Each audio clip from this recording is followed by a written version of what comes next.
Welcome back to Chronicle. Today we're talking more about the vibrancy of the downtown area. We took you inside the new Luminarium. We told you about the future of the riverfront. But you know, really to prepare for the future, you have to appreciate the past. And that's what they're doing here at the Durham Museum. In fact, today we can take you inside and give you your first look at major renovations there. And it's pretty easy to see there is work being done here. It's $1.6 million of work on the ceiling. Now, while the 92-year-old Art Deco design looks pretty good from down here, to get a sense of the detailing to make it even better, you need to get up there, close to it. And that means walking up 5 flights of scaffolding. It's not for those who don't like heights. Well, heights don't bother Mark Sova or Todd Stubbs. They're with Evergreen Architectural Arts, and they specialize in the paint of historical restorations. Right now, they're working on the Durham's large, decoratively covered grills. Right now, we're applying what's called size. Think of it as a really slow drying varnish. And then after 12 to 24 hours, kind of depending on certain factors, we then put the aluminum leaf into that, or gold leaf, depending on what you're doing. In this case, we're doing aluminum, and then we'll be doing some gold. This is the aluminum leaf that goes on after we put the size on that we just showed you.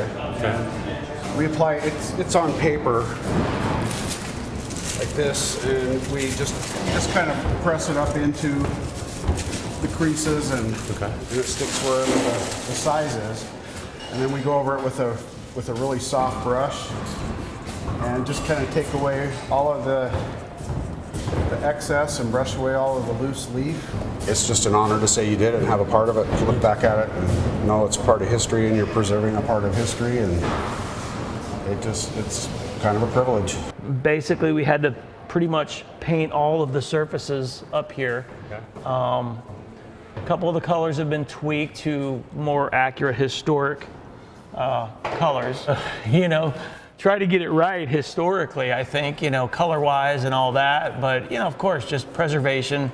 You know, that's why I do what I do. I love historic preservation. You know, love history, love architecture. So just one small little factor to be able to contribute and preserve some stuff. It's fun to walk into places like this and say, I did that, you know, and have something to, I don't know, show your kids, I guess, and something that, I mean, obviously this is history, so we're not really creating history, but we're preserving history. So maybe some of the new stuff we get to do, somebody will come along in 75 years and restore it and have a news interview, and the cycle continues. Exactly. And now, through the magic of television, we're back here in the studio with Jessica Brummer. She's Director of Communications for the Durham. Jessica, thanks for being here. Of course. And thanks for letting me go up in the 5 flights of the scaffolding there. You're welcome. That was fun to see the ceiling that close. Yeah, a once-in-a-lifetime experience. It is a once-in-a-lifetime. Let me ask you, what's the reason for all the restoration? Well, you know, at the museum, we consider Union Station our home, our single greatest artifact. So the museum is a National Historic Landmark. And once that status happened in 2016, there was sort of this renewed effort to make sure that we were preserving and taking care of this building. Not only for people to come in and enjoy it as a museum, but also to, you know, take this piece of time, this piece of Omaha history, and make sure that it's here for generations to come. So that started several years ago with making sure the outside of the building was in good shape. So we spent about 3 years taking every single terracotta stone, those are all original to the building, off, remounting them, resealing them. And then we were able to turn inside, and where some of that water infiltration had happened because of the outside, now we're able to start fixing those things. So, and the Art Deco ceilings are really what makes our building so unique. That architecture is mentioned in our National Historic Landmark status.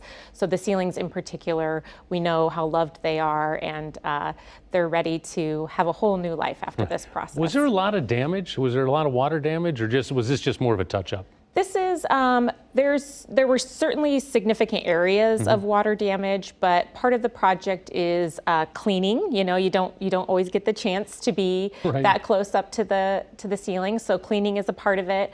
As he mentioned in the tape, over time, different colors and things have been applied. So part of their process is using old photographs, old records to take some of the colors that maybe have been modified over time and take them back to the original 1931 status. So, and as you can imagine, you know, with a building that's almost 100 years old, it's like caring for a really old home, but a lot more work than that. So, so not only do we, you know, have the museum within its walls, but this place is a treasure for our city, really a treasure for the nation. As Mark said, you know, there's not a lot of these types of stations that still exist in the country. Many of them, sadly, were torn down over the years. So we're so lucky to be able to still have this building here in Omaha and have our community be able to come and enjoy it. Absolutely. Now, the work we saw in the Great Hall, that's just the most current work that's being done. There's already work that has been done.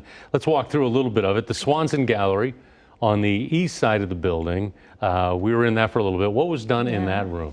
So that's where we started this project. Actually, that was the first area we did. You see it there. So same type of process. That whole room was covered in scaffolding. It was closed for several months.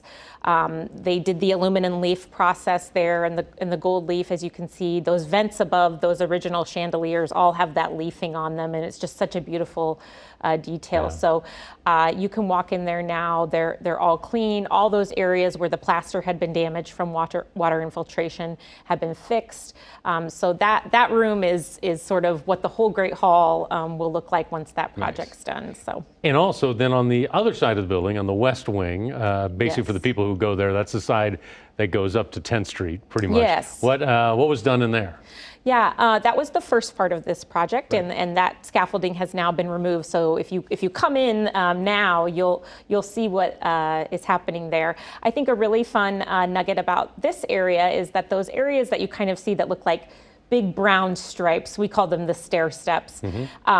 That was actually an area that once they got up there, they discovered that those were originally brown in the 1930s when the building was built, and they had been covered over with kind of a light greenish color. So it's a very slight difference. You don't notice it, but something really cool they did in this area too was retrace. They used this charcoal tracing process to get that flower detail redone, and it just looks a lot crisper and cleaner, and it's really beautiful. And let me ask you, why is it important to do this? Why is it important to have the upkeep and keep it fresh and try to get it back to what it looked like in an original state? Well, I think, you know, one of the things that we always notice is when you walk in our front doors, the first thing that almost every single visitor does is look up at the ceiling. Right. It is a piece of art. It is an incredible piece of art that was built during, you know, a really historic time in the world. I think there's something about going into a historic building that transports you back in time, whether you lived it or whether it's your first time visiting there.